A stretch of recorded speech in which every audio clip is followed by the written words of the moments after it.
some of the best dope God ever put around here.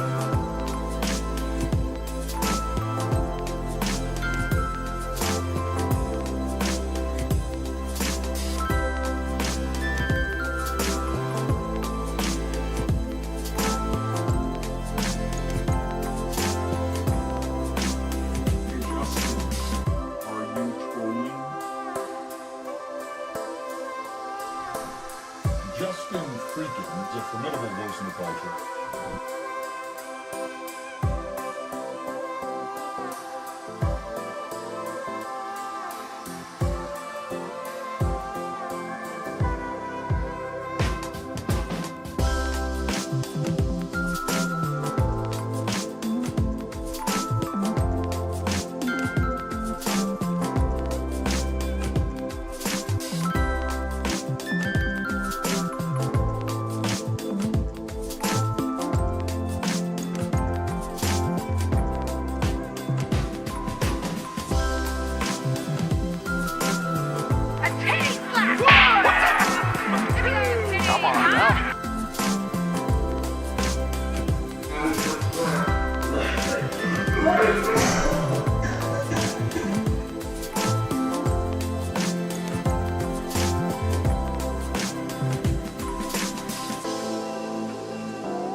Thanks for watching. Stay updated about breaking news and top stories.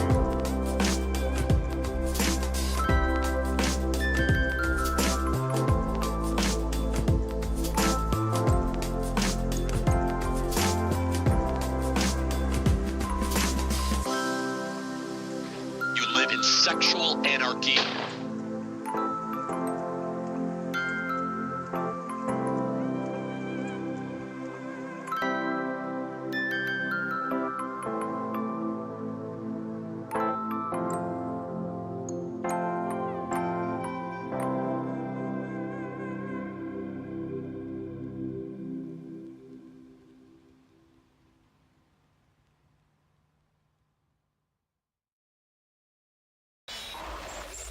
This is the Patrol live with JustinFREAKIN.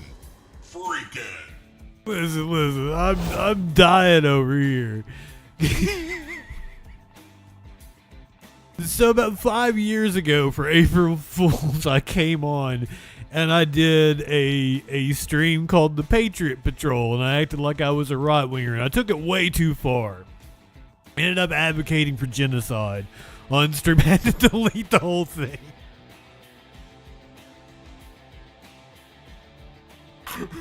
Because I can't do it apparently. This is just where my mind went.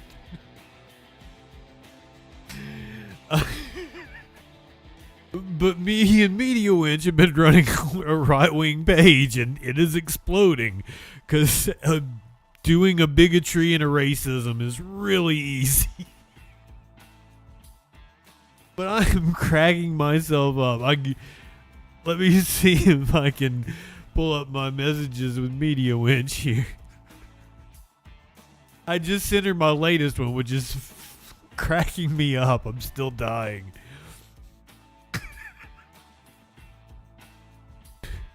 So my plan is just to be so stupid that to a discerning eye, it's satire, right? But the right-wingers don't know the difference. Because, I mean, I see the way I'm in all these groups with right-wingers. And that's how I'm growing this page, because I'm posting to all these groups.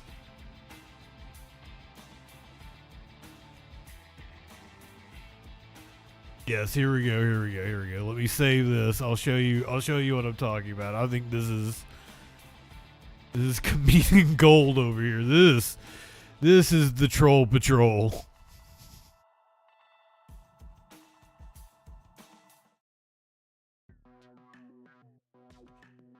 I've only been doing it a couple of days now. We've only been on the right wing path. I mean, like, I've had this idea for years.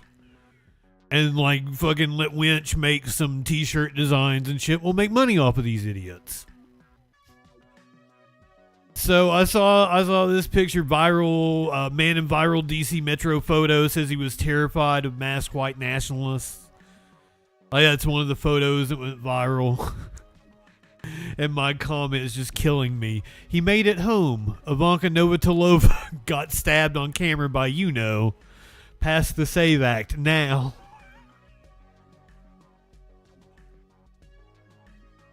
But I could totally see a right-winger saying exactly that.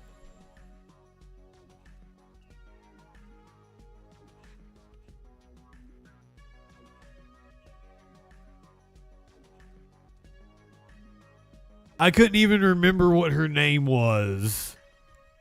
And I was like, Ivanka Novotelova. And I was like, perfect. Warlord Meatcakes, welcome in.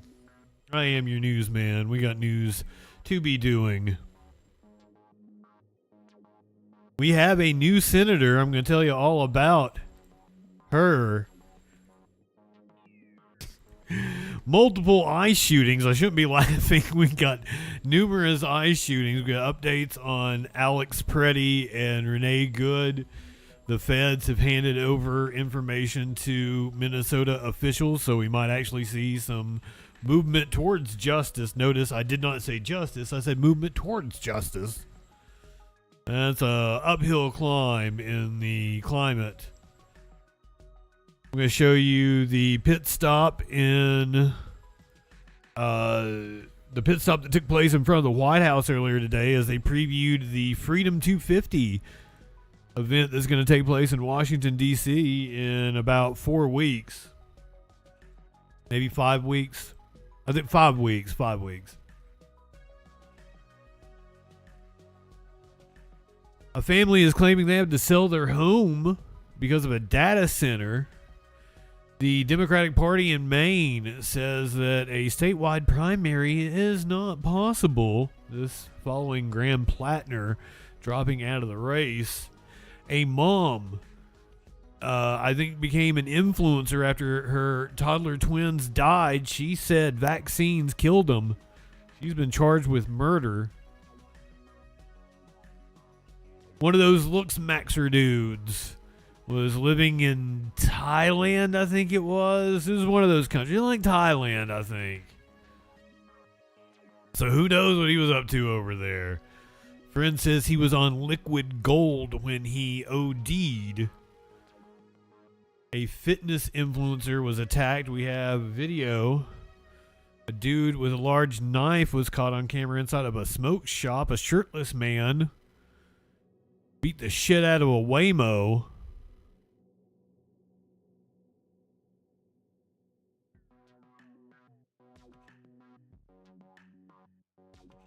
And I am sorry I am going to do this, This is gonna make good content. It's gonna be a damn good clip that could get me a lot of views.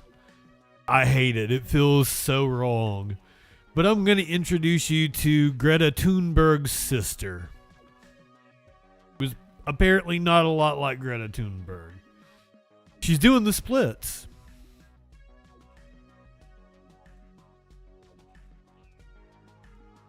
It'll make the right wingers really pissed off. All that and a lot freaking more tonight on the Troll Patrol Live.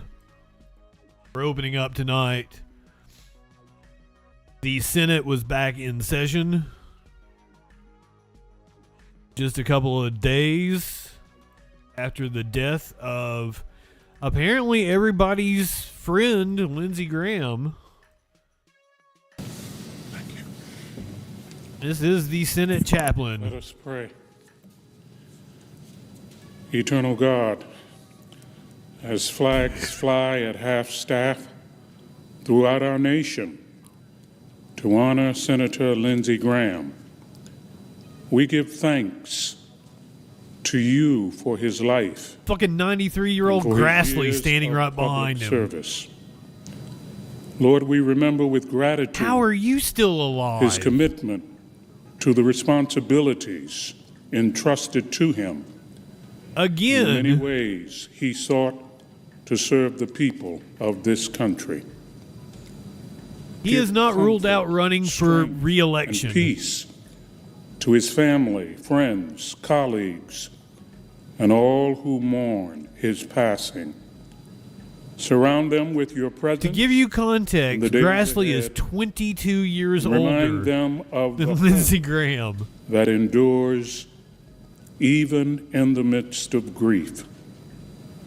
May this time of remembrance inspire us to value service over self-interest, compassion over division, and hope over despair. O Lord, Oh, Lord. support us all the day long Oh, Long Johnson. until the shadows lengthen and the evening Why did I make you comes, guys watch this? and the world is hushed, and the fever of life is over, and our work is done. We pray in the name of him who said, I am Amen. resurrection Oh, wait a minute. I jumped and the the gun. life. Amen. Amen.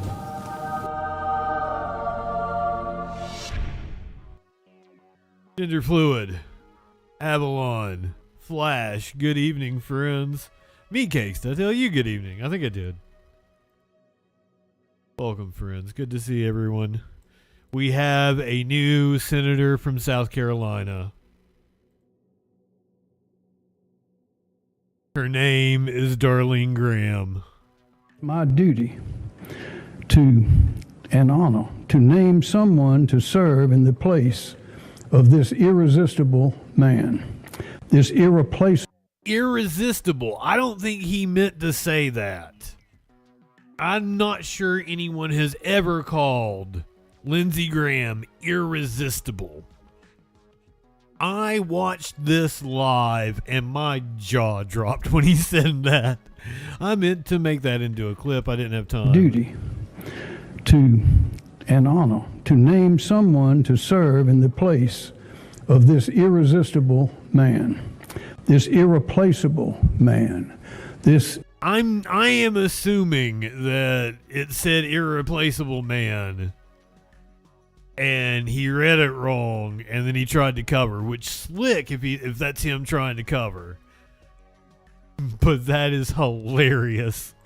Oh, it's my duty to and honor to name someone to serve in the place of this irresistible man, this irreplaceable man, this extraordinary man for the remainder of his term.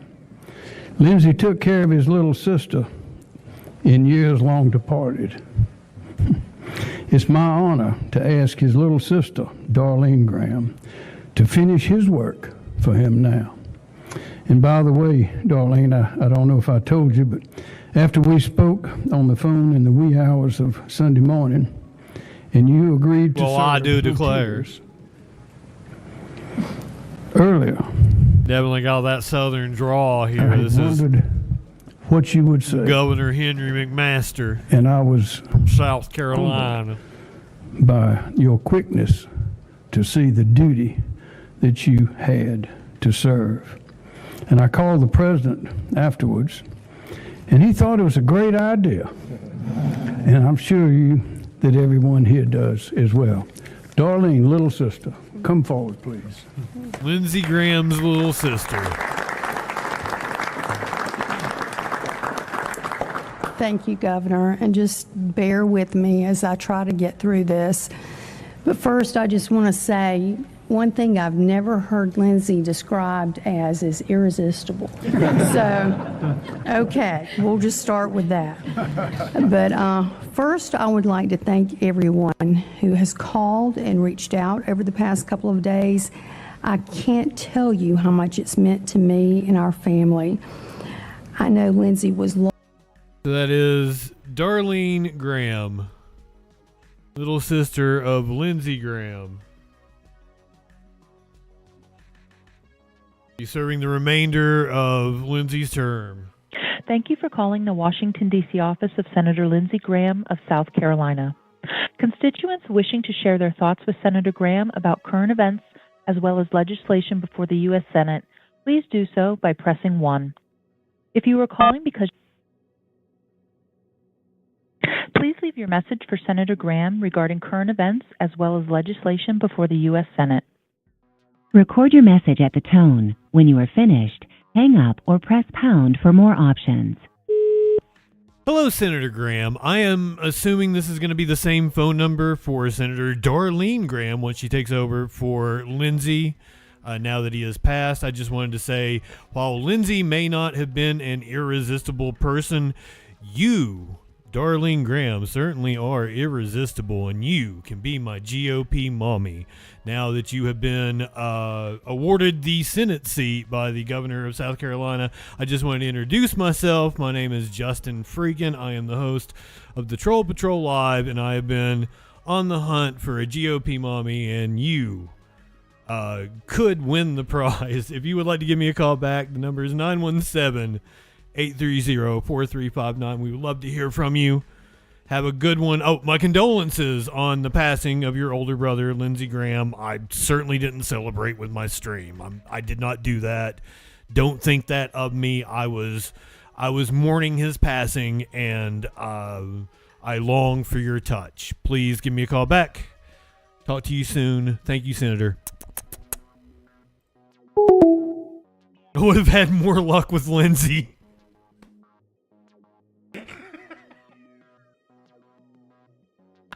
I should have done that for Pride Month.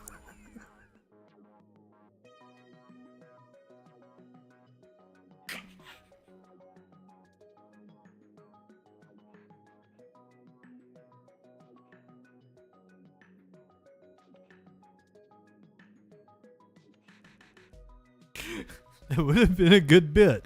Now I can never do it. The long for your touch. That was a bit much. I'm sorry. I drew a blank.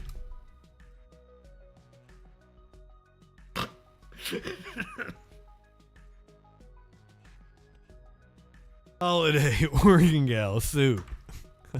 I'm sorry. I'm sorry to keep subjecting you guys to the llama.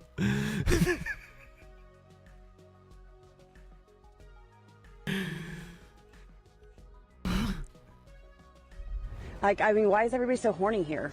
Hey, Shelly, now that you're here, we should totally get high.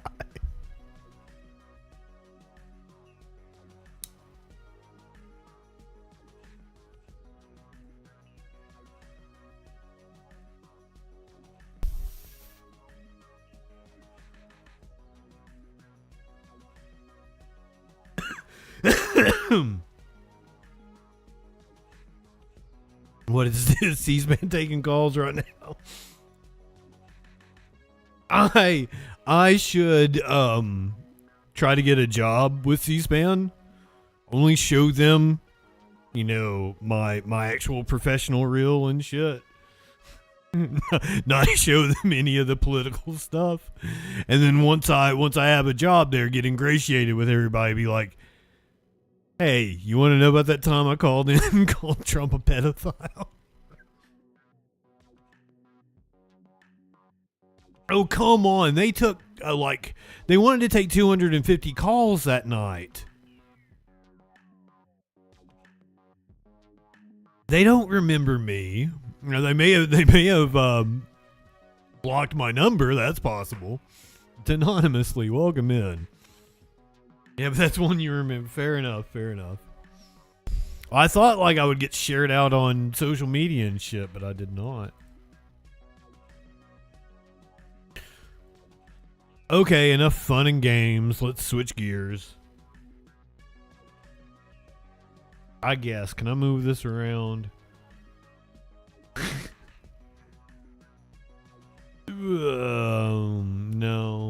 No, everything makes sense. Let's do it this way.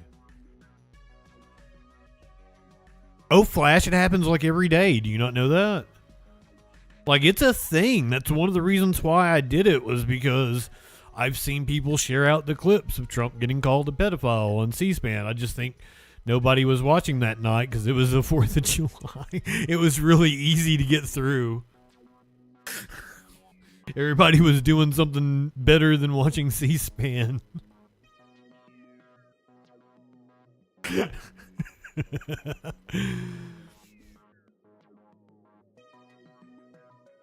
Oh, God. Okay, I've got to switch gears. I got to get serious here for a moment.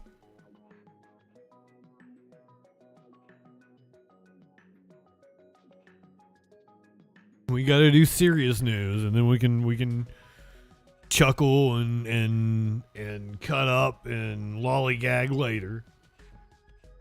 We got to do business.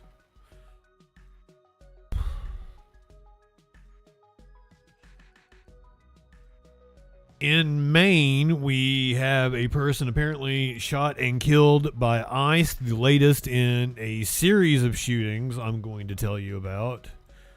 Also have an update on the investigation into the shootings of Renee Good, Alex Preddy. We're going to go to Houston, where ICE lied about their shooting of an immigrant there last week.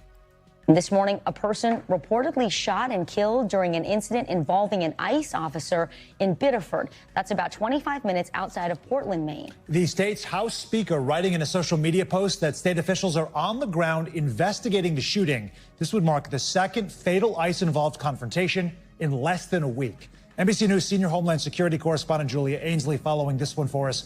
And Julia, details seem to be just coming to light right now. What more do we know about the shooting, and specifically who's going to be investigating it? Well, there's still so much we don't know, Sam, but I'll tell you what we know at this hour. We know that local police will not be involved in investigating this shooting. They put out a statement just within the last hour saying that there was an ICE-involved shooting here in Biddeford, Maine, but that the Biddeford local police will not be investigating. We do also know that FBI is on the scene, and here's a statement from the governor, Janet Mills, saying, I've been... Oh, yeah, that reassures us, having the FBI on the scene. Involving federal law enforcement. She goes on basically just to say that all of these law enforcement agencies are going to be working together, including the Office of the Chief Medical Examiner, to determine the facts of what occurred this morning. The most information, I will say, came from one of our wonderful interns, summer interns at NBC, who spoke to a witness at the scene, a man who said he saw a smaller vehicle being rammed by a larger vehicle. They came down the hill, rammed again. He heard gunshots around 7:30 a.m. this morning, sounded like firecrackers. Then he saw someone being pulled out of a car, presumably law enforcement pulling the victim out of the car, because he said he saw a lot of blood on this man, and that he heard the man, after he had been shot, saying, I tried to stop. Then he said he saw what looked like an attempt to save this man's life that was not successful. Yes, Flash is correct. In every instance, if you're going to have to deal with a law enforcement agency, you want to deal with the state police. Julia, have we heard from DHS? This is the second alleged ICE-involved shooting in less than a week, the other one being in Houston, where they did say that they had the wrong person. That's right. That was just last Tuesday where they where they arrested and fatally shot someone who was not the target that they were looking for. In this case, Vicki, we haven't heard anything yet from DHS. And this was 7:30 this morning. So we're going on almost 5 hours now with nothing from DHS or ICE. That's very unusual. Also, we're not getting much from even local advocacy groups. There's something about this where a lot of people just want more details. Sources I've reached out to say they want more details on what happened before they'll even talk to me because they're still trying to get their heads around this. Remember, there's a big lesson learned from DHS and from ICE because of Minneapolis. And when the statements came out too early about the fatal shootings of 2 U.S. citizens in Minneapolis in January that turned out not to be entirely accurate, specifically with Alex Pretty, they want to be sure they have everything right before they say anything on the record to the media.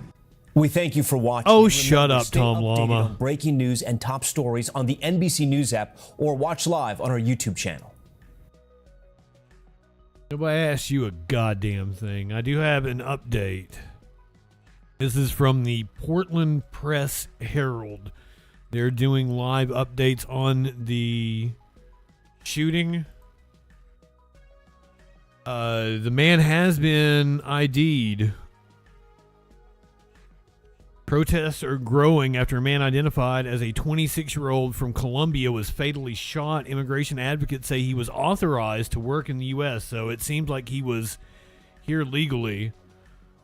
From initial reports, a federal immigration agent shot a man in Bidford on Monday morning after he allegedly drove in the direction of an officer. This is always their story, and every time so far, ICE has lied, and they were the ones ramming the vehicle.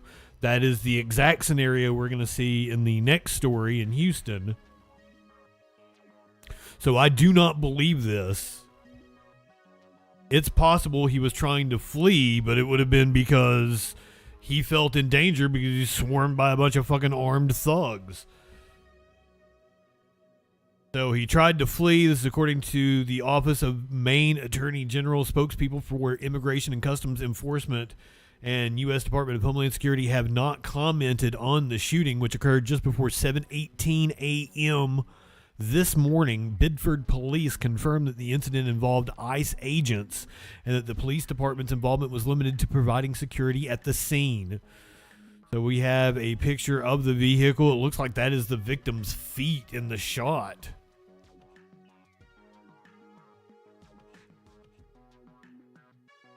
There you go. There. What does it look like? Does it look...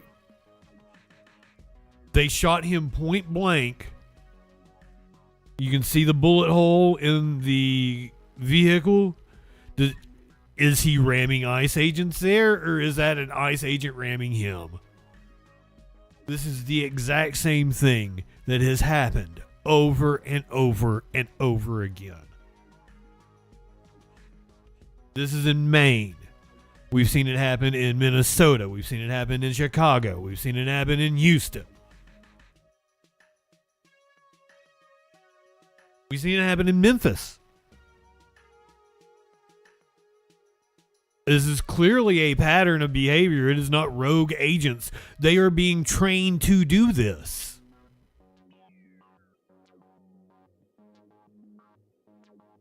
One of the neighbors with an abolish ICE sign.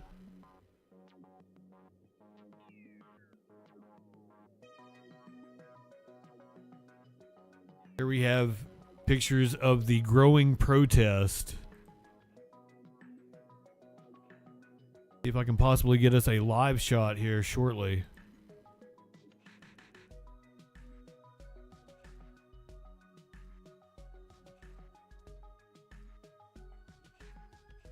Senator Angus King and Rep. Charlie Pingree said they've learned little from federal agencies about the shooting, and both believe agents were not equipped with body cameras because, of course, they weren't.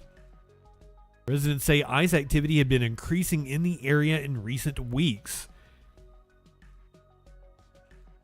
The man killed was Joan Sebastian Guerrero, a 26-year-old father from Colombia.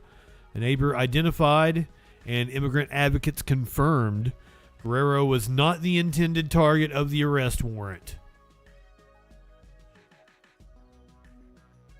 Witnesses described seeing the victim bleeding as he was pulled out of his vehicle, telling agents, "I tried to stop," and bystanders shouting at agents, including believed family members of the victim.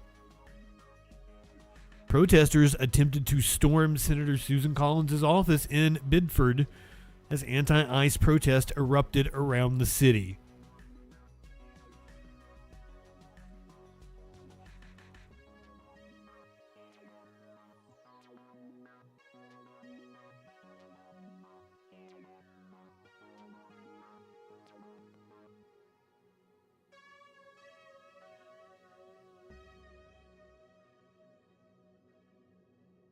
Wow.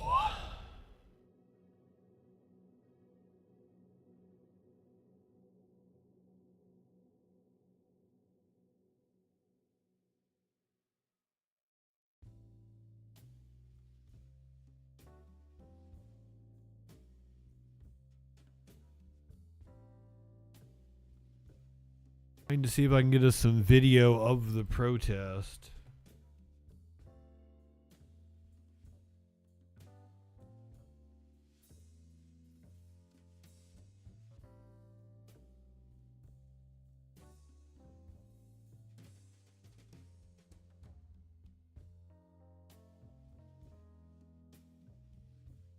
This is reporting from about 2 hours ago from the local Portland, Maine station.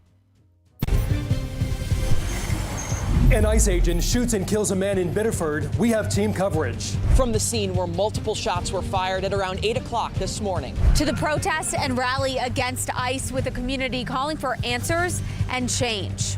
Maine again in the national spotlight, and we're getting new details and responses. Breaking news, a person is dead after that shooting involving federal ICE agents. Thank you for joining us. First at 4, I'm Megan Torgeson. And I'm Kathleen Jordan. We know this happened at the intersection of Pole Street and Hill Street in Biddeford. Members of that community are still shaken up this afternoon. We want to get right to John Chrysos, who is leading our coverage from Biddeford right now, where the community is set to gather for a vigil in just a few hours. John, what do we know at this point? Kathleen, you mentioned that vigil now set for 7 o'clock, and learning just about an hour ago here this afternoon, the Maine Attorney General's office is now part of this. Sorry, I'm cutting away. We're going to, this is a, fucking fuck. Are you serious? This is live.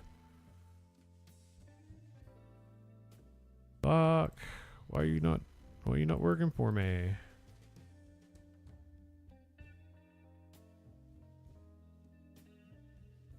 This is the local. Fuck, I was thinking. And I came out and there was a white car circling in the intersection. And my memory tells me there were 3 individuals armed that looked aggressive. I do not know that they had guns, but they were yelling, "Do not get out of the car, do not get out of the car." There have been killings across the country, but now it's hit home. How does that feel? Nauseating.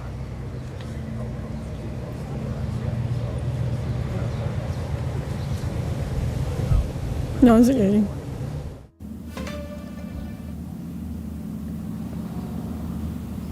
Valerie, who you just heard there, says she lives in the same apartment building as the victim and his family. She says he leaves behind a wife and a young child, at least one of them.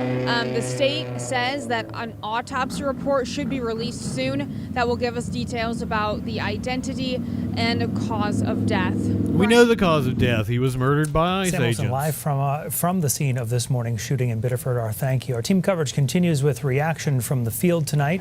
Our Christian Harsa has been in Biddeford, hearing from people in that community. Christian, a lot of emotions in Biddeford tonight. Yes, definitely, Brian. People have been gathered here since before noon. This is live. We started gathering here shortly before noon, I should say. And this is here at Mechanics Park in Biddeford, just about a quarter mile from where Sam is right now at the scene. And people have been very impassioned and frustrated and voicing those frustrations here at Mechanics Park. And it was around 12:30 that they got up and started marching up Main Street towards Senator Susan Collins' Biddeford office there. Many of them chanting that they wanted to chant vote her out. And they also opened up the front doors, the exterior doors to her office, and were banging on the interior doors of her Biddeford office there. I spoke to many protesters, and this is what one had to say about Senator. Yeah, I want her out of office for sure. She doesn't deserve to be there. She's just basically, she votes 96, 98% with Trump. She's allowed for bills to go through that are hurting people. She hasn't done anything to try and stop ICE as it works in Maine. I also want to share you the following update from Senator Susan Collins on the Biddeford situation here. The Department of Homeland Security, DHS Secretary Mark Wayne Mullen, has informed me that the Boston office of the DHS Inspector General has taken over the investigation of the Biddeford shooting in cooperation with the FBI. In a little less than a half hour, there is a vigil planned to happen here at Mechanics Park in Biddeford. I spoke with the mayor of Biddeford not too long ago, and he is just encouraging anyone who's protesting or attending this vigil to remain safe and vigilant. Brian. Christian Harsa, live for us. Thank you. I want to get over now to our Bailey Cornick. She's also been hearing from Democrats hoping to take over their party's nomination for U.S. Senate. So, Bailey, what's their response today? Hey, Brian. Now, this moment falls in the middle of the scramble to replace Graham Plattner as the Democratic nominee for U.S. Senate. Now, these candidates, familiar faces, vying for his spot, they are speaking out. Well, I wasn't expecting them to take that angle. We have the candidates largely echoing a similar sentiment in that ICE must get out of Maine. Dr. Nirav Shah first offered his response at a press conference in Freeport. Similarly, Jordan Wood speaking in Lewiston at a press conference. Dr. Shah made his way to a protest at Mechanics Park in Biddeford. That's where Christian Harsa is. That's also where we find Shenna Bellows. Take a listen to what these three had to say in response. This should never happen. Not in Biddeford, not in Houston, as it did last week, not in Minneapolis, not in America, and certainly not in 2026. Well, it is. Definitely not at the hands of ICE, a broken, unaccountable, rogue agency that has shown itself incapable of discharging its mission safely. In January, many of us saw this coming.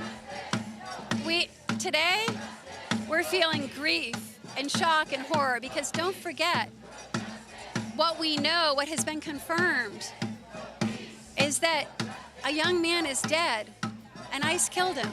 ICE, under the Trump administration, is terrorizing our streets, and we need a senator right now with the courage to stand up to this administration and demand accountability of this agency.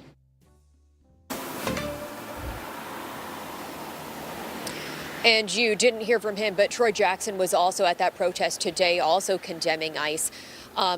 Senator Susan Collins, we heard her most recent statement from Christian, but earlier today she called on a full and impartial investigation of what went down here in Biddeford today. So, Brian, I'll toss it back to you. Bailey Cornick with our team coverage tonight in Biddeford. So we do want to show you this video once again. As we told you at the top of this half hour, this is new video of the shooting scene from today, obtained by News Center Maine just moments ago. We were given this footage from a business right at the intersection where this happened this morning. The footage, we know, was taken just moments after ICE shot and killed a 26-year-old in Biddeford this morning. Our team will continue working to get as much information about what happened and the investigation. You can stay with us through the night for more.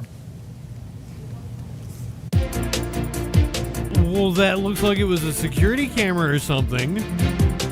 Do you not have... Christian Bridges joins us with a look at your forecast. The 2 minutes before that? Tomorrow's going to be a very hot day, but there's a lot more kind of coming with it. So that's where we're at. Protests continue in Biddeford, Maine. Flo, DJ Dub, this old, clinically. Anybody else I missed? Evening, everyone. Lenny, I miss Lenny. I hope you're well, my friend. We're going to go to Houston before we get the latest update out of Minnesota. Press conference held earlier today.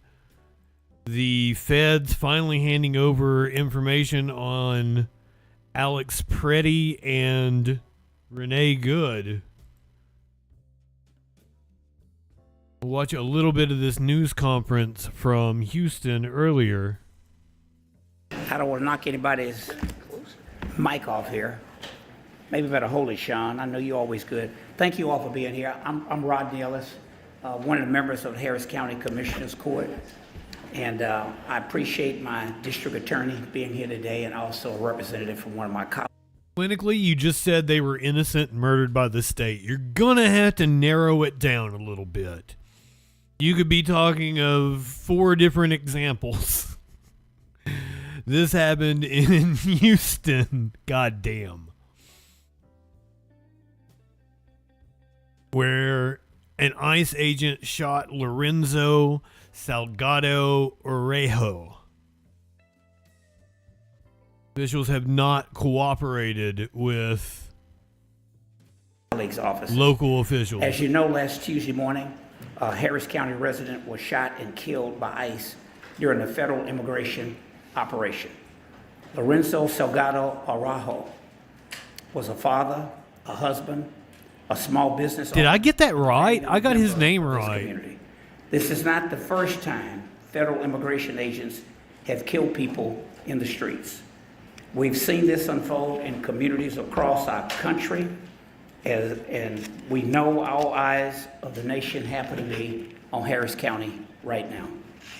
There are other cases involved, including one that was just in the news this morning. Our message is clear. Lorenzo Salgado Orejo, his life mattered, it had value. His family deserves answers. Harris County residents deserve answers. The American people deserve answers. I must say, on a personal note, I saw 2 of his sons speak at a memorial service at a labor hall. I can't not imagine having the ability at a labor hall as articulately as those 2 young men did. Also an innocent man, also not the man that they were looking for, had a warrant for. He was a business owner. This one happened while I was on vacation. Nearly a week after an ICE agent in Houston fatally shot Lorenzo Salgado Orejo. Harris County leaders say federal authorities have not cooperated with a local investigation into the shooting. Commissioner Rodney Ellis, who you just heard, announced on Monday he will ask Commissioners Court to fund the Harris County District Attorney's independent investigation. Ellis said the county should provide whatever resources prosecutors need to conduct a thorough investigation. I will bring an item before Commissioners Court to fund this independent investigation and ensure that our DA's office has all the necessary resources to thoroughly pursue every lead and preserve every fact. That was according to Ellis earlier today. We do have the report on the shooting. This afternoon, we're continuing our coverage after a man was shot and killed by an ICE agent in the East End Tuesday morning. Immigration and Customs Enforcement officials say agents were attempting to stop a vehicle during a targeted operation to arrest a person who they say was in the country illegally.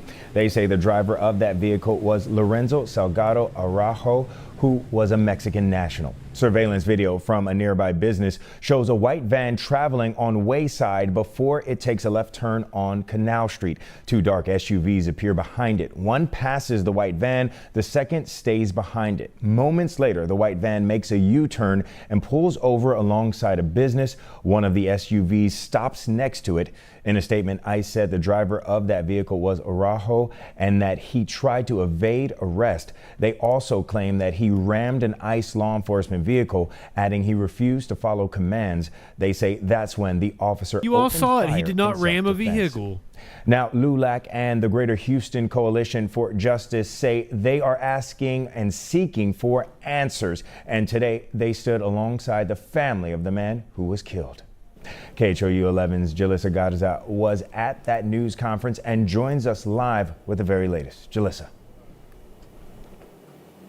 Hey there, Trayson. Good afternoon. The big update that we have is we heard from the family for the first time. The oldest son of Lorenzo Salgado Arajo, Ronaldo Salgado, spoke on behalf of their family. He described his father as humble and kind, and even walked through how he found out his father had been shot. Now, take a look at your screen. Do want to show you some of the video from the press conference today. This is Ronaldo Salgado walking into the room where the press conference was held alongside his brother. Both of them were holding photos of their father. The family stood alongside LULAC, the Greater Houston Coalition for Justice, and leaders from the local level to those who represent parts of Houston and Washington. They are all saying they want answers, all evidence presented to the public, and they want an independent and thorough investigation. Ronaldo also spoke about how he found out what happened yesterday morning. He said around 7 a.m. his mom told him something bad had happened to his dad. They didn't know exactly what, but he said they knew it was ICE related. Moments later, he drove to his dad's work site looking for his van. Then around 8 a.m., he said he saw on social media there was ICE activity in the East End near Wayside and Canal. He said he didn't think it was his dad, but he had to make sure. By 8:35 a.m., I arrived in the East End to find Canal Street blocked off. I saw my dad's van, but no sign of him. I frantically called family, friends, loved ones to see if they can find any information. I saw a video posted on Facebook that he had been shot. I recognized him immediately. Not from his appearance, but from his voice, crying for help as he lay on the street, bleeding out. And as the family continues to grieve and ask for transparency and answers, so are local leaders like Congressman Al Green. Nobody should have to go through that. Even if they're here illegally, they shouldn't have to go through that. Their family shouldn't have to go through that. This is wrong. What the fuck are we doing here? He is now asking the House Committee on Homeland Security to hold a hearing on the deadly ICE shooting. Now, our team will continue our coverage throughout this afternoon, so just be sure to stick with us on air and online. For now, reporting live in North Houston, Julissa Garza, KHOU 11 News. Wow, emotional moments there from his son. Thank you so much, Julissa.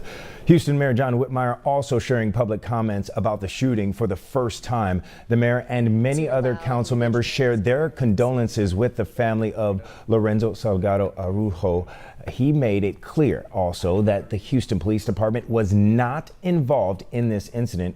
He says he is in contact with federally elected officials. Oh, well, that makes me feel better, right? To the family and the community that feels the pain and anxiety. Certainly our young people that and students that just do not understand, except I know for a fact they're afraid. Mayor Whitmire says that he will share information if he receives any updates. Other council members are requesting the city also pushes for an independent investigation. And this just in, Harris County District Attorney Sean Thur is urging anyone with video, photos, or saw what happened to come forward. That plea despite the federal investigation. In a tweet, Thur said, quote, "When anyone in Harris County loses their life during an interaction with law enforcement, the Harris County District Attorney's Office conducts an investigation parallel to the agency leading the investigation. Unfortunately, at this time, federal authorities continue exclusively handling all aspects in this case." All right, we'll be sure. Oh, yeah, I bet they got all kinds of flock cameras in Houston. Why don't they tell us what happened?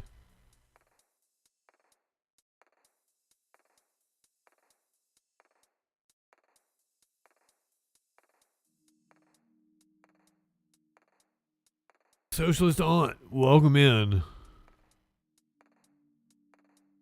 The federal government, after months, are finally sharing information with local officials in Minneapolis about the shootings of Renee Good and Alex Pretty. A press conference was held earlier today. In July, which marks 6 months since Renee Good and Alex Pretty were shot and killed by federal officers, and Julio Sosa Solis was shot and injured, also by a federal officer. 6 months of relentless collective effort by our office, the Minnesota Bureau of Criminal Apprehension, and Attorney General Keith Ellison's office to obtain and review all of the evidence in these cases. Today, I am proud to announce that we have reached another important milestone in our work. Through the cooperation of our federal partners, we have obtained the hard drives of previously withheld evidence in the killings of Renee Good and Alex Preddy and the shooting of Julio Sosa Solis. We have also obtained some of the physical evidence that was previously withheld, including Renee Good's car. Our lawyers are working collaboratively with the BCA, the Attorney General's Office, and our federal partners to facilitate ongoing evidence exchange. The BCA has also shared its files on these cases with the U.S. Attorney's Office. I want to thank our federal partners for their willingness to consider changing course to share evidence and promote public trust. Obtaining this evidence has been a priority for us since January 7th. Yeah, but what did they do with that By our evidence community for the past in that 6 6 months? The collective effort from our staff, the Can we Attorney trust that it General's wasn't Office, tainted? and the BCA to make this happen is staggering. We are incredibly grateful for the ongoing pro bono support we've received from the Washington Litigation Group and the Institute for Constitutional Advocacy and Protection at Georgetown. I have been consistent that we have not prejudged any of these instances. She is And not also prejudiced. that we need transparency. We need cooperation. Our community needs it. Alex Preddy and Renee Good's families deserve it. Julio Sosa Solis deserves it. Our democracy requires it. She is correct. I still hold my breath that anything will happen to those agents.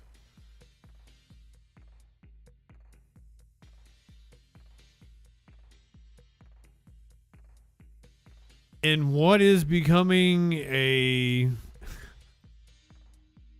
common occurrence, apparently, just like ICE shootings. A man was arrested, because I had to check and be like, well, did this happen today, or is this one of the other many times this has happened? An armed man was arrested at the Capitol. The Capitol was on lockdown. Officers surrounded the man after he drove up to the Capitol building barricade with a gun on his lap. Identified as a Mississippi man armed with a gun, drove up to the U.S. Capitol building and asked an officer for directions to the Supreme Court. U.S. Capitol Police said they quickly arrested 67-year-old Wendell J. Royster at the Capitol's north barricade after the officer noticed there was a handgun on Royster's lap. Officers surrounded the gray Ford Bronco Sport that Royster drove up to the barricade on Constitution Avenue just before 11:30 a.m. Video of the scene shows yellow police tape blocking off a large area around the Bronco with Florida tags as officers searched the SUV. Police said animal control retrieved a dog that was found chained inside the Bronco. Royster of Columbia, Mississippi, was charged with carrying a pistol without a license and no permit. Average Mississippian behavior. He had Florida man plates. His name was Wendell Royster. Wendell J. Royster.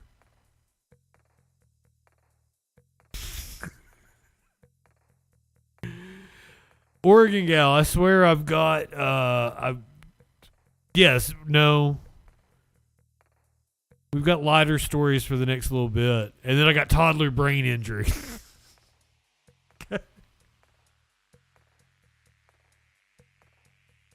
I'm sorry, the news is depressing.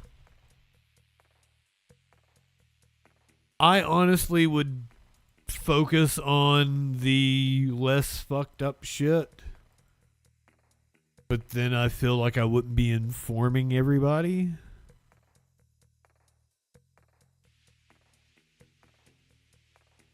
Brady get what? The brain damage? The toddler?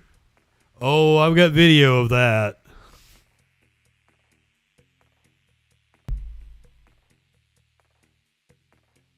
It's not funny. Why am I laughing at it? Oh, I'm certain in Mississippi you can get an assault weapon easier than an abortion. Absolutely.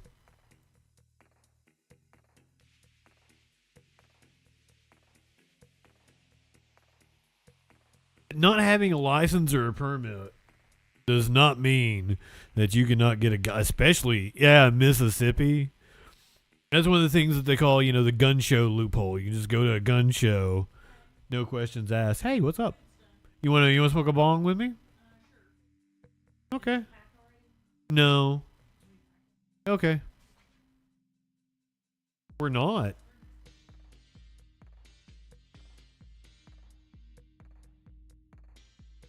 I don't know if she's smoking with me or not.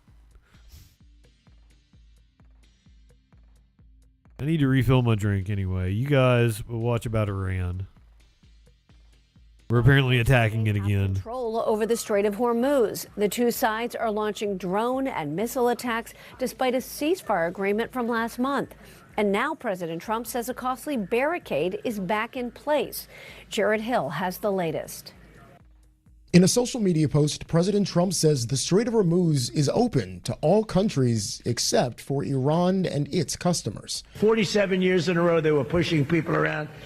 They're not pushing us around. We're pushing them around. He adds that the U.S. will collect a 20% security reimbursement on all cargo shipped through the crucial waterway. The demand counters what Trump wanted earlier this year. Well, we want it open. We want it free. We don't want tolls. Earlier, Iranian officials said they will under no circumstances allow the U.S. to interfere in its management of the strait.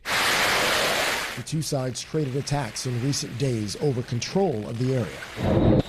The Pentagon saying it struck dozens of targets to degrade Iran's ability to attack ships, including using these sea drones in combat operations for the first time, hitting a naval base. And Iran with its own wave of attacks against several U.S. bases in the region.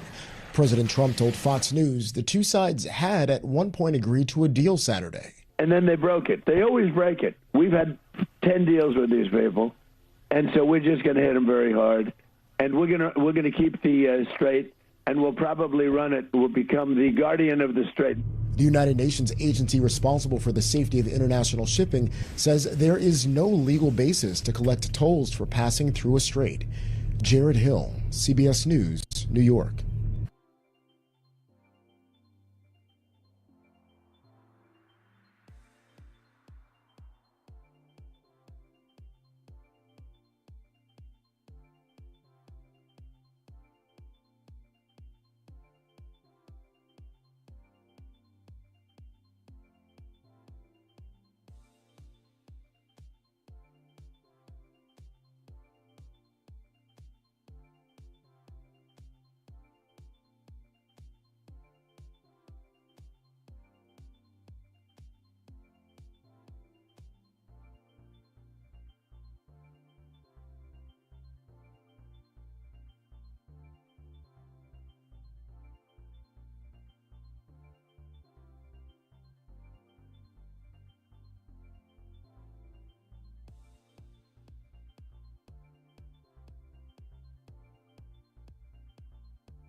How long have I been sitting on a black screen? I'm sorry.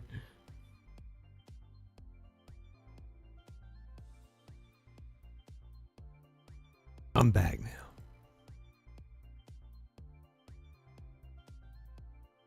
I'm assuming one of the reasons why he is ready to attack Iran again because he's got this harebrained idea about Freedom Fuel. Have you heard about Freedom Fuel? The first Freedom Fuel gas station has opened up. But the funny thing is we have completely depleted our reserves.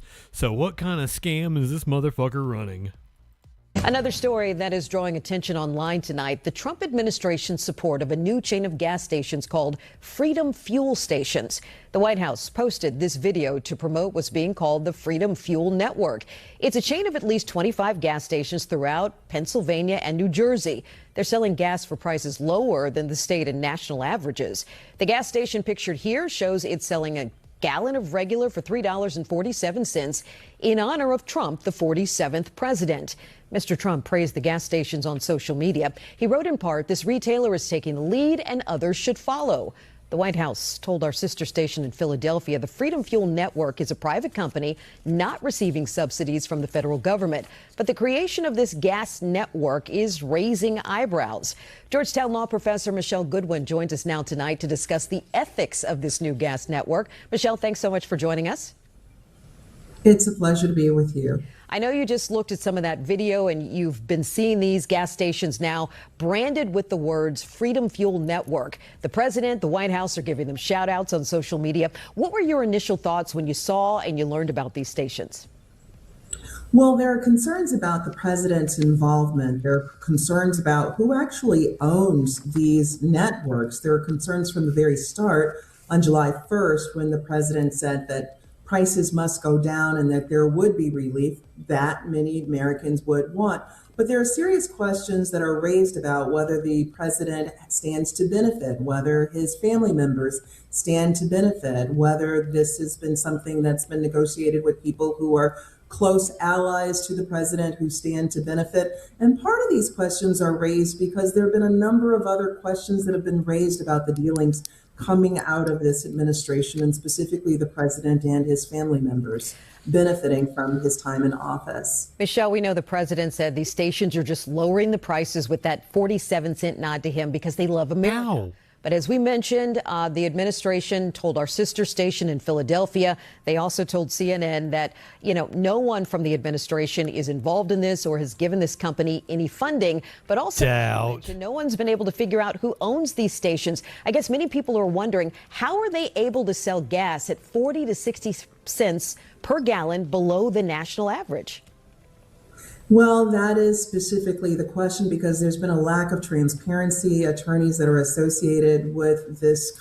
And I want to point out, most gas stations don't make all that much money on gas. The gas station itself is not making, go look at the breakdown. I can't remember what it is, but a gas station's only making 10, 15 cents maybe on the gallon. And they make all their other money from the shit that they sell you inside. So the idea that this gas station can just sell gas 40 cents cheaper, unbelievable. Company have something's going on here. Forward and answer some of the questions that reporters have been asking and that others have been asking, and it raises serious questions. That look, Americans are suffering at grocery stores, and they're suffering and with regard to the rise of gas prices, given the war taking place in Iran, and it looks like that will continue. Some are saying that what this is an attempt to do is to distract attention away from what is taking place at the Strait of Hormuz and the United States still at war with Iran, and that the ceasefire has weakened, and that this is a kind of convenient way of turning Americans' attention away from that. And it's one issue that Americans, regardless of political party and affiliation, are all concerned about. And that's true too, bipartisan in Congress. There are concerns about the U.S. involvement in Iran, and we know that that has had a direct impact on the rise of gas prices. Oh, yeah, we are all certainly feeling the pinch. And as you mentioned, as that war with Iran continues, we know it will continue to have an impact on gas prices. If this Freedom Fuel Network continues with these lower prices, what ultimately impact could it have on the economy, other gas stations in the area where, they can't lower their prices that low? What do you think the potential fallout could be? Well, that's right. I mean, the next concern will be not just amongst those who follow the administration and ethics with regard to the administration and untoward dealings, but there's also business concerns here. The war in Iran has caused gas prices universally to go up across the United States. And there would be very serious concerns amongst other businesses that sell gas, but are not able to reduce their prices to this amount. So is there some sort of insider dealing with the president and this private company? Those are questions that surely other businesses will want to know. And there are a number of other gas entities, Mobil, Shell, et cetera, that seem not to be connected with this company. And I would imagine that they are deeply worried about this. Indeed, time will tell, and no doubt reporters will keep on digging. Georgetown Law Professor Michelle Goodwin, thanks so much for joining us tonight. Thank you, Michelle. Fly high.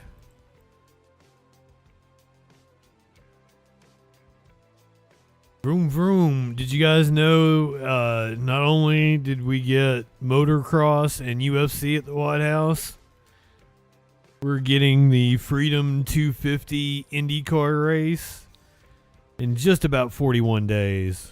I'm going to have our driver, David Maluka, start that car. You're going to see this amazing pit crew here from Team Penske change 4 tires, fuel, in about 6.5 seconds. Let's see it, guys.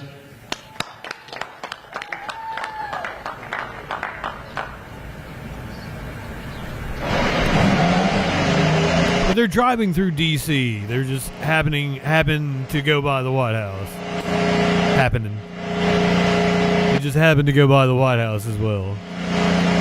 This is actually a thing they've been doing. Like Chicago hosts a race where they actually race on the streets. Las Vegas does it. Nashville does it.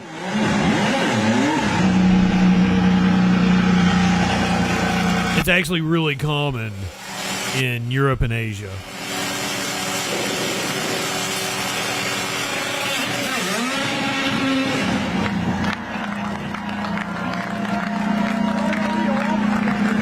But NASCAR has been adopting it as a gimmick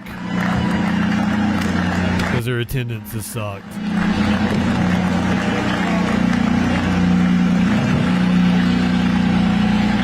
Oh, these people look so excited. I mean, that dude literally is.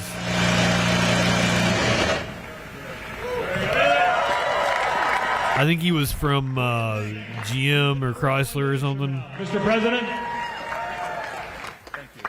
Stellantis. I don't know. It's not Chrysler anymore. Thank everybody for being here. Our country is great. Our country is strong, powerful, respected again like never before. And I'll see you in 41 days or sooner. Thank you very much, everybody. Thank you. Thank you. We're sooner. Are we going to move the race up? No one respects us.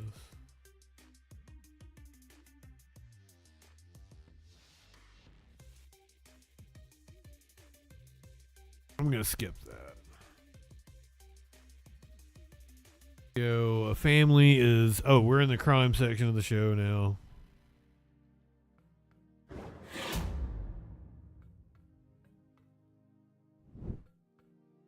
Got some horrors coming at you. The first couple of stories, and I think it's kind of funny. As always. This one ends with a child with brain damage, though. A family is suing a fitness club in El Segundo after they say their child was seriously injured at the gym's daycare. Video shows an employee losing her grip as she tosses the toddler in the air. The fuck is she tossing him like that for? Live right now in El Segundo with reaction from the club. Wait, we got Jesse from Breaking Bad telling us the news.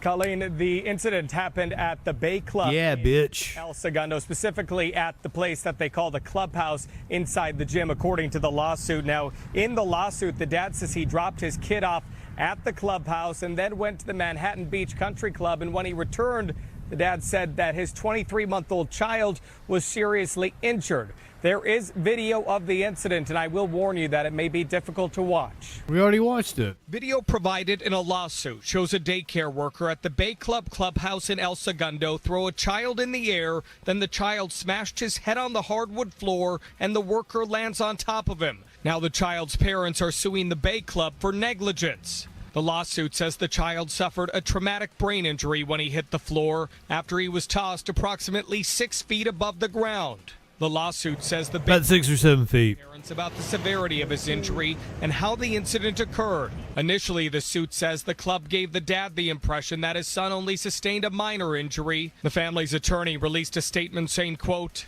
"The deception by the Bay Club of hiding this horrific incident from the parents is inexcusable. The daycare facility should have the highest amount of care for the children, and if a child gets sick or injured, they should notify the parents with transparency and urgency." Absolutely. Which operates more than 25 clubs, primarily in California, responded to the lawsuit saying, quote, "We are unable to comment on ongoing litigation. At the Bay Club, the safety of our members Likely story. and the families we serve is our highest priority. The Department of Social Services says in California there are child care regulations, but Social Services says some facilities are exempt from licensing, including businesses that offer limited child care to their clients and customers, usually while a parent remains on site. Today, the Bay Club Clubhouse did not confirm if they are a licensed child care facility. Separate from this case, we talked with Dr. Daria Long, an ER physician and founder of No Panic Parenting, about questions she thinks parents should ask whenever dropping off their kids for care. This is my rule of thumb. If I'm going to leave a child there, I'm going to take my time to research that place. And if I'm not leaving them there long enough and I don't have time to research it, I'm not going to leave my child there. It is just not worth the risk. You want somebody who is accustomed to taking care of children, who understands them, who has taken those CPR, choking, drowning, injury courses and knows what they're doing, because their number one job there is to keep your child safe.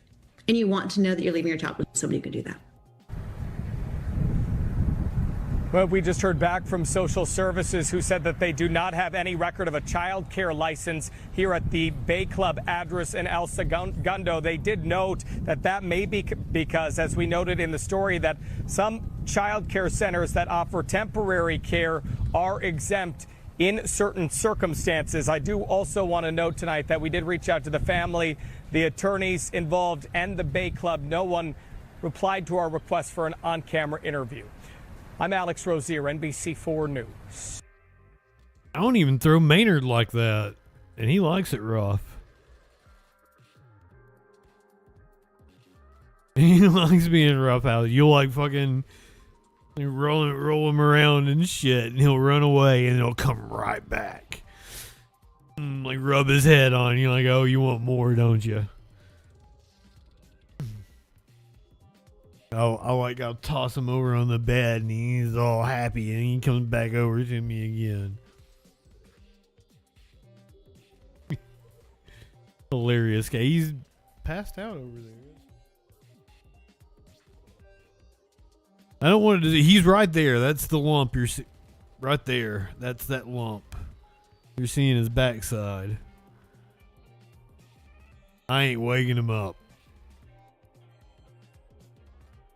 Go from brain injury to vaccine injury.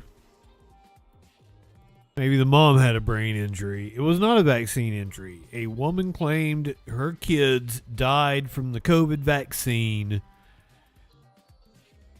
She's been indicted for murder. TVB exclusive tonight. The mother of 18-month-old twins is under arrest for their deaths, and her attorney telling KTVB he believes a vaccine is what killed the toddlers. Good evening, everybody. Thank you for joining us tonight at 10 o'clock. I'm John Webb. We first told you about this tragic story on May 1st of last year. Tonight, after a grand jury indictment, the twins' mother, Andrea Shaw, was arrested for 2 counts of first-degree murder. Boise police officers arrested Andrea Shaw around 4 o'clock Tuesday afternoon. It comes after a grand jury returned an indictment on Monday. You'll recall from our previous coverage, the twin toddlers were found dead in a shared bed in the Northgate Mobile Park in Payette. It's extremely unusual for 2 infants to be found deceased and be believed to have passed at the same time. So there's a lot of unanswered questions that we have right now. We are very hopeful that the autopsies will answer a lot of those questions. At the time, officers were treating the investigation as a homicide with... So I would assume she said that the 2 kids got the myocarditis at the exact same time while in the bathtub and drowned. Wow. At the time, officers were treating the investigation as a homicide with, quote, foul play expected. In the days to follow, though, their mother, Andrea Shaw, went on a podcast claiming vaccines were the cause of her twins' deaths. You are convinced that these babies died following the vaccinations? Yes. But you're so pro-vaccine, so how does that make you both feel that this has happened, that you were lied to? I feel that I wish I was anti-vaccine now. Shaw's attorney told us that he, too, believes her children died from a vaccine. They were looking at it being a vaccine death, and that's still what I believe it to be. Yeah, you think it is? Yeah. And what reasons do you have to believe that? Well, the medical experts, I'm not a medical expert, but the medical experts I have go through a series of looking at when they had different complications. Officers say this was a lengthy investigation and involved multiple agencies. What's in the indictment is unclear at this point. We're waiting for it to be publicly filed, which should be available by Wednesday. In that document, we should learn why Shaw was arrested for murder. And to make matters even more complicated, Felicetti says Andrea Shaw just gave birth to another child. Oh, God. A newborn. They had a child born on June 25th, and the newborn was born 3 weeks early, and so she's nursing and using bottle feeding. Now she's in the jail. Well, that attorney for Shaw did not provide any additional evidence to support the claim that vaccines led to the toddler's deaths. Shaw is currently inside of the Ada County Jail tonight. She's awaiting extradition to Payette County. Once she's back in Payette, she'll be arraigned on 2 counts of first-degree murder. Our newsroom has been asking for updates on this investigation since it began, and finally, some potential answers coming soon. Today on the Big 3 and Thur.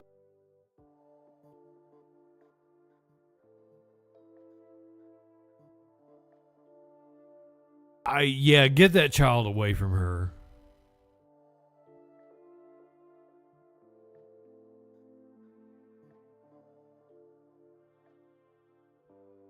From drowning toddlers to a drowning toddler, this looks maxer influencer died in Thailand. Content warning. So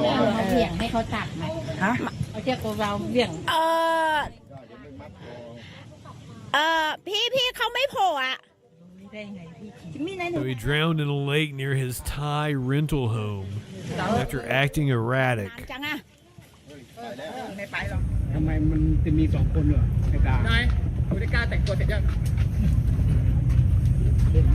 Honestly, I don't care.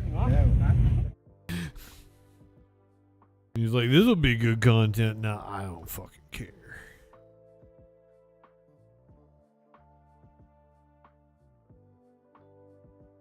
Here's a fitness influencer getting his ass beat. How about that? I think this happened in Florida. Pulled to the ground and struck more than 20 times. Surveillance video captured the chaos that unfolded inside this Miami gym in December of 2024. T-Flow, that was a good joke. I could have stole that. They jumped me, ooh. They're hitting me with a weight. Ooh, turn that, ooh.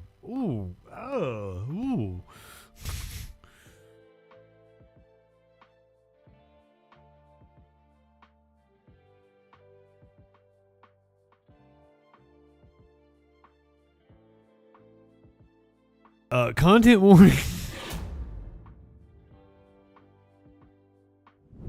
Let's do this again. Holy shit. I wasn't prepared for that. You should see the other guy. I was not prepared for that. Pulled to the ground and struck more than 20 times. Surveillance video captured the chaos that unfolded inside this Miami gym in December of 2024. That one dude threw a kick. They jumped me, two of the guys they're hitting me with a weight, and then he hit with a weighted belt. Police say the man in the black shirt doing the punching is social media fitness influencer Wesley Watson. Nothing matters but what we have to do today. On social media, convicted felon Watson, or Wes, promotes himself as a motivational speaker. Now he has another conviction under his belt. You would be sentenced to 21 months state prison with credit for all time served, which would be followed by 7 years of probation. Last week, Watson pleaded guilty to the beating. Police say the victim, wearing a white tank top, confronted West. They literally attacked me. They hit me first. 2 other guys? I was like 3 or 4 of them. 3 or 4 of them? Yeah. The two argued, and after the victim pushed him, investigators say Watson responded by repeatedly striking him with a weightlifting belt. And someone comes and attacks you when you're chilling, it's fight or flight. It's life or death. Watson failed to prove the punching was in self-defense. Records show the victim suffered a face fracture, a concussion, and 2 black eyes. On top of prison, as part of the plea deal, Watson must go to counseling and avoid drugs and alcohol. Domestic violence restraining order. But Watson's legal troubles are not over. In Broward County, he's accused of severely beating a woman, leaving her momentarily black. Yeah, that makes sense. This case remains open. In a statement, the victim sounds right. NBC6, he is grateful Watson was held criminally responsible, and they look forward to the civil case. Court records show the victim is seeking more than $50,000 in damages from Watson. Is that all? Get more. NBC6 News. Damn, dude, you should have at least gone into the 6 figures. If this guy was some sort of influencer, he's got some money. Possibly, unless like you consider people like me influencers. I ain't got no money. But he looked like a Nazi white boy, so he probably has fucking thousands of people watching him on Cozy or some shit. Get that bag, dude. I don't know why this dude was acting so erratic inside a smoke shop. You would think he would calm the fuck down, but he had a big ass knife. Is in custody after waving a large knife during an erratic hours-long standoff in Fullerton. Police say the suspect had access to more weapons inside the building. Nearby businesses were evacuated and SWAT was called in. KTLA Orange County Bureau Chief Chip Yost is live in Fullerton with the latest details. Chip. Yeah, hello there. Yeah, that whole situation you're talking about played out inside this smoke shop here in Fullerton yesterday. A man inside that business at some point armed himself with a huge knife. When it all started, an employee was still inside.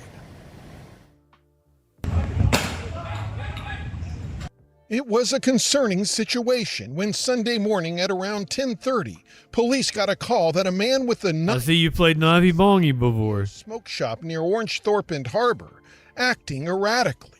A female employee who was in the shop ran to Kay's Market next door for help. The girl working in the store, she came here very frightened. They say inside my store, one crazy guy, he has a knife. He talking himself. I'm very scared. Soon, Fullerton police. She said, "Do you have a knife in your pocket, or are you just happy to see me?" The man barricaded himself inside the smoke shop. The subject has barricaded himself in there. He's actively vandalizing the business from inside. He is believed to be armed with a knife and has access to other weapons inside that store. The standoff went on for hours as local businesses were evacuated and officers made efforts to gain access to the shop. Finally, at around 3:45 p.m., more than 5 hours after it started, the SWAT team managed to get the man into custody. That man has been identified as 41-year-old Michael Black of San Francisco. He was booked on suspicion of felony vandalism, arson, and other charges. For now, reporting here in Fullerton, I'm Chip Yost, KTLA 5 News. Thank you, Chip.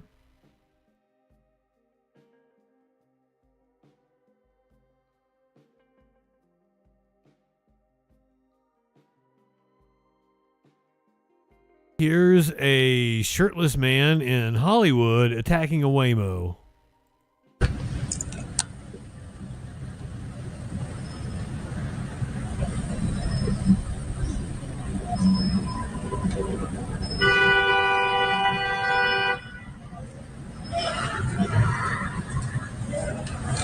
Looks like he's telling Waymo what for.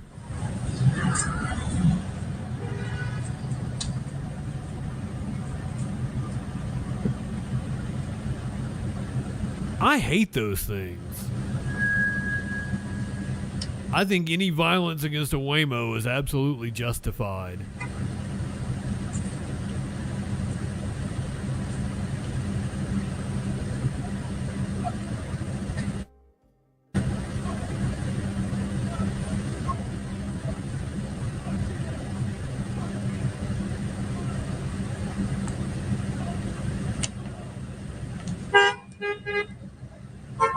I wonder what happened. I wonder if he had an accident with the Waymo and it pissed him off.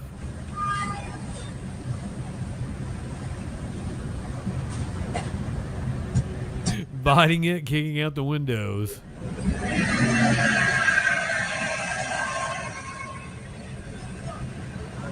It's in downtown Hollywood. And he's going to town on the Waymo.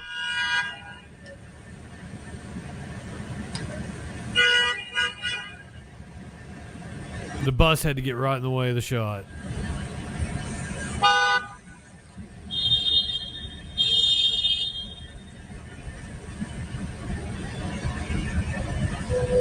He looked attractive to me. I'd fuck him.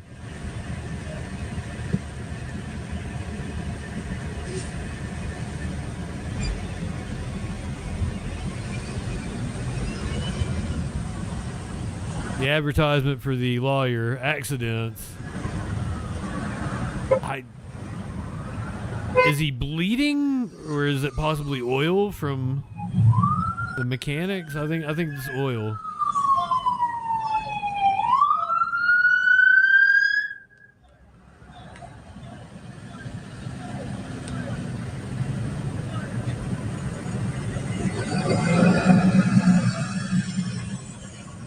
You see the Burger King in the background. He wanted to have it his way with the Waymo. Cops are here.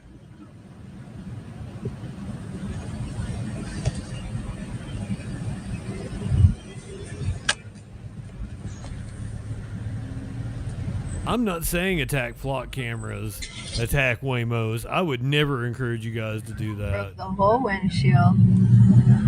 Getting arrested. Bye, buddy. Do not ever do anything illegal like that. I do not encourage it. You should not attack Waymos or flock cameras. Flock cameras are not full of copper.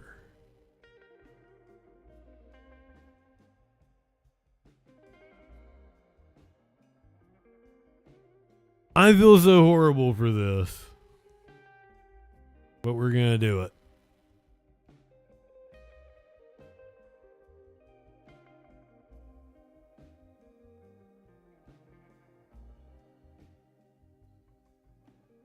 This is rising pop superstar Beta Mona Lisa. But you probably know her sister better. Her sister is Greta Thunberg.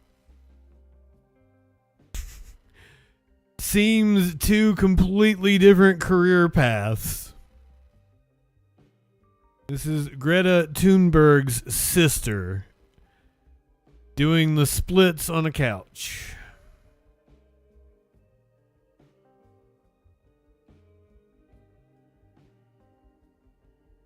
A titty slap! What the? Come on now.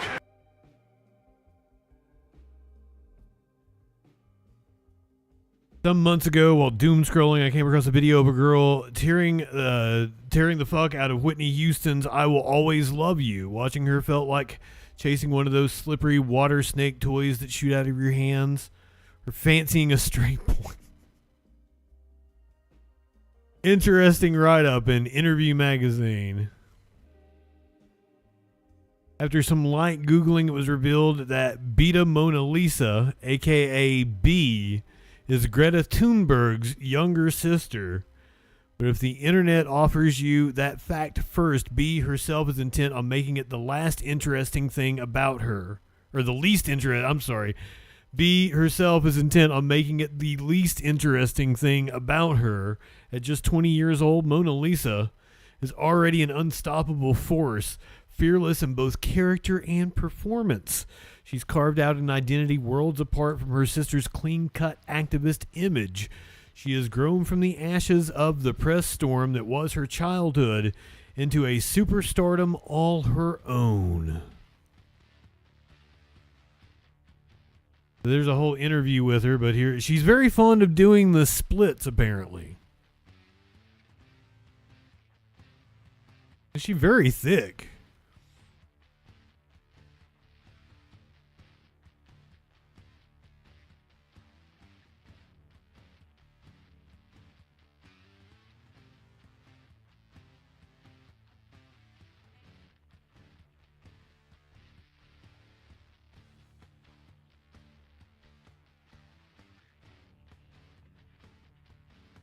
The Swedes are a little weird.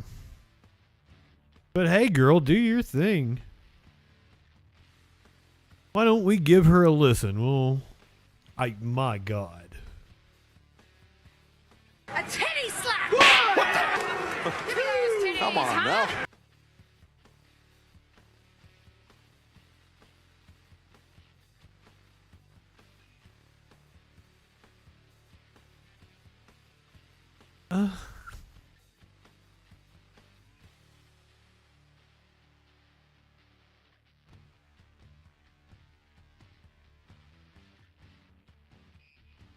Baywatch. So if you would like to read the interview with B. Mona Lisa, there is the interview. I'm going to go ahead and play the animal video for people on YouTube, and then we're going to give her a listen. But I got to do that on Twitch exclusively. We're going to check out B. Mona Lisa. Return of a neighborhood tradition focused entirely on felines. The 2026 Cat Tour wound its way through the Wedge neighborhood of Minneapolis this evening. Looks like they had quite a crowd. If you've never heard of it, it's exactly what it sounds like. A tour that passes home where cats live and where cats are on display. The tour where you can go and pet cats. And it draws more than just neighbors. We spoke to a woman who show us your kitties to see it for herself. And I love that one looked like Maynard. I saw this on TikTok for the past couple of years, and I knew I had to be here. We love. She drove from California. Always love us, and there's something about the willingness to love an animal like that that brings us together. All cats are beautiful. ACAB. That woman was last year's Grand Marshal. Today, she passed her sash to the... She got an ACAB in on us. Hennepin County Attorney Mary Moriarty. How about that crowd? She got an ACAB in on us. New tonight, all cats are beautiful. Focused entirely on felines. The 2026 Cat Tour. Wow. YouTube people, podcast people. This evening. Light one up, tip one back. It's all right to have a little fun before we hit the sack. I'm JustinFREAKIN. That's exactly what it sounds like. We'll see you tomorrow night on the Troll Patrol live. And where cats are on display. Twitch people, event's 9th. Stick with me. Let's listen to